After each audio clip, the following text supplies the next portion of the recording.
नमस्कार दोस्तों, आज किसान बिल पर चर्चा करेंगे। फिर से आज किसान जो है सड़कों पर है, हमारे अन्नदाता सड़कों पर है।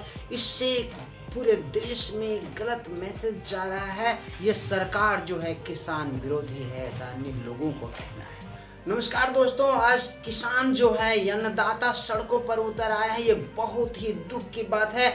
और सड़कों पर किसानों के समर्थन में बहुत सारे राजनीतिक पार्टियां, कांग्रेस, एनसीपी वगैरह वगैरह बहुत सारी राजनीतिक पार्टियां उनका समर्थन कर रही हैं। किसानों के संगठनों ने पूरे भारत बंद का आह्वान किया है, लेकिन आप देख सकते हैं कि सड़कों पर जो किसान हैं उससे कहीं ज्यादा, उससे कई गुना राजनीतिक पार्टियों के कार्यकर्ता सड़कों पर मौजूद हैं।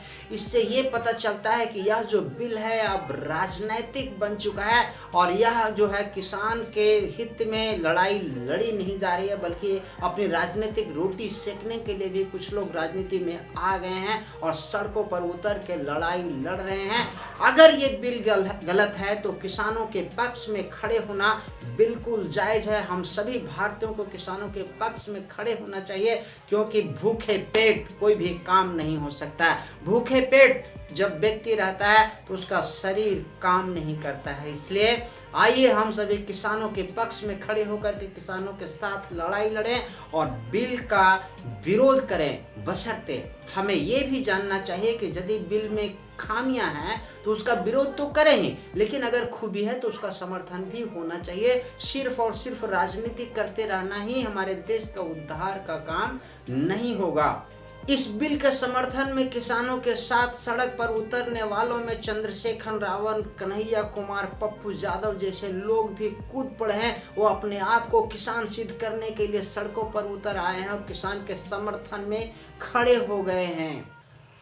आज प्रधानमंत्री नरेंद्र दामोदर दास मोदी और कृषि मंत्री जो है मीडिया के समक्ष आकर के उन्होंने कहा है कि हम जो है किसानों के साथ बातचीत करने का सफल प्रयास कर रहे हैं, उनके साथ सामंजस्य बनाने का प्रयास किया जा रहा है। उनके बीच भ्रम की स्थिति बनी हुई है। कुछ राजनीतिक दल जो है वो किसानों में भ्रम फैला रहे हैं, उस भ्रम को भी दूर करने का प्रयास कर रहे हैं। साथ में ये भी कहा है कि यह जो बिल है कहीं से भी किसान विरोधी नहीं है। इस बिल से नए रोजगार का सृजन होगा, कृषि क्षेत्र में निवेश होगा, कॉरपोरेट घराने कृषि क्षेत्र में आएंगे, कुछ विदेशी निवेश भी होगा, जिससे नए रोजगार के अवसर उत्पन्न होंगे और कृषि क्षेत्र में सुधार भी होगा, उत्पादकता बढ़ेगी। और जब उत्पादकता बढ़ेगा तो हम जो है अपने घर में यानी पूरे भारत में भोजन देने के साथ साथ अच्छा निर्यात भी कर पाएंगे। प्रधानमंत्री और कृषि मंत्री ने साफ कहा है कि ना तो एमएसपी खत्म किया जाएगा और ना ही सरकारी मंडियां जो है वो खत्म की जाएंगी। दोनों बरकरार रहेंगे, लेकिन दोनों के अलावे भी किसान को एक्स्ट्रा सुविधा दी जाएगी कि यदि वो मंडियों में अपना उत्पादन बेचना चाहते हैं, अपना उत्पाद बेचना चाहते हैं तो बेच सकते हैं, नहीं तो अगर दूसरे जगह भी जाना चाहें, अन्य बाजारों में यदि उनको अच्छा मूल्य मिलता है तो वहां पर जा करके बेच सकते हैं। इससे किसानों को अत्यधिक लाभ होगा। पिछले दिनों कुछ टीवी चैनलों ने यह आरोप लगाया था कि किसान आंदोलन को खालिस्तानी ने हाईजैक कर लिया है और खालिस्तान जिंदाबाद का नारा एक ट्रैक्टर पर लिखा हुआ था और AK-47 का चित्र बना हुआ था। इससे पता चलता है किसान आंदोलन के यार में जो है अन्य तरह की राजनीतिक रोटी सेकने का प्रयास किया जा रहा है। सबसे बड़ी बात यह है कि हरियाणा के 20 किसानों का दल एक जो है कृषि मंत्री से मिला है और मिल करके बताया है कि यह जो बिल है वो बहुत ही अच्छा है, किसानों के हित में है, इसलिए इसे बिल को वापस नहीं लें, इस बिल को लागू किया जाना चाहिए, ये हमारे हित में है। कुछ जो किसान आंदोलन कर रहे हैं वे किसान नहीं, वे राजनीतिक पार्टियों के कार्यकर्ता हैं। किसानों के नेता के रूप में अतर सिंह संधू और कमल सिंह चौहान ने मंत्री को ज्ञापन सौंपते हुए कहा कि एक बिल जो है बहुत ही लाभदायक है। ऐसा बिल अगर पहले आया रहता तो आज भारत जो एक समृद्ध भारत होता और इस बिल से आने वाला समय में भारत समृद्ध होगा। इसलिए यह बिल बहुत ही अच्छा है। इस बिल को वापस ना लिया जाए, इसे यथाशीघ्र लागू किया जाए।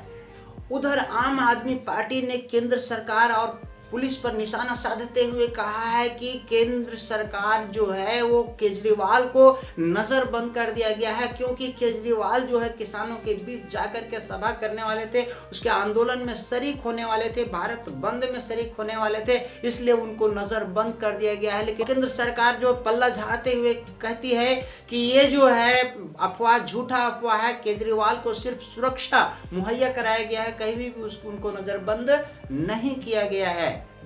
ये बिल चाहे जो कुछ भी हो, बिल भले ही किसानों के विरुद्ध हो, अगर ये बिल किसानों के विरुद्ध है तो मैं अपील करूंगा कि सरकार इसमें संशोधन करके फिर से किसानों के बीच विचार विमर्श करके उनसे समर्थन लेकर के बिल को पारित कर। आम आदमी को, अन्य राजनीतिक दलों को भी बेवजह इस बिल पर राजनीति नहीं करना चाहिए, क्योंकि अभी देखा जा रहा है कि जितने भी किसान सड़क पर हैं उससे कई गुना ज़्यादा राजनीतिक पार्टियों के कार्यकर्ता सड़क पर है। ये बहुत ही दुर्भाग्यपूर्ण है और देश हित में नहीं है। ये बेवजह की राजनीति हो रही है, जिससे जान माल को काफ़ी नुकसान हो रहा है, भारतीय अर्थव्यवस्था को काफ़ी नुकसान पहुंच रहा है। ट्रेनें रोकी जा रही हैं, सड़कें जाम की जा रही हैं, बसें रोकी जा रही है, जबरन दुकानों को बंद कराया जा रहा है, जबरन होटलों को बंद कराया जा रहा है। इससे आम आदमी जो है बहुत ही परेशान है। इसलिए किसानों का समर्थन होना अति आवश्यक है, करना चाहिए, लेकिन बेवजह आम आदमी को परेशान करना, दुकानें बंद करना, सड़कें जाम करना, रेल रोकना, ये कदापि भी उचित नहीं है। आइए राष्ट्रहित में, देश हित में किसानों को समर्थन करें, लेकिन ध्यान रखें कि बेवजह दूसरों को नुकसान ना हो, सरकारी संपत्ति का नुकसान नहीं हो। फिर मिलते हैं अगले वीडियो में। चैनल को सब्सक्राइब करके बेल आइकन को जरूर दबा लें, वीडियो को लाइक कर दें और अपने लोगों तक शेयर जरूर करेंगे। मेरे साथ बने रहने के लिए नमस्कार।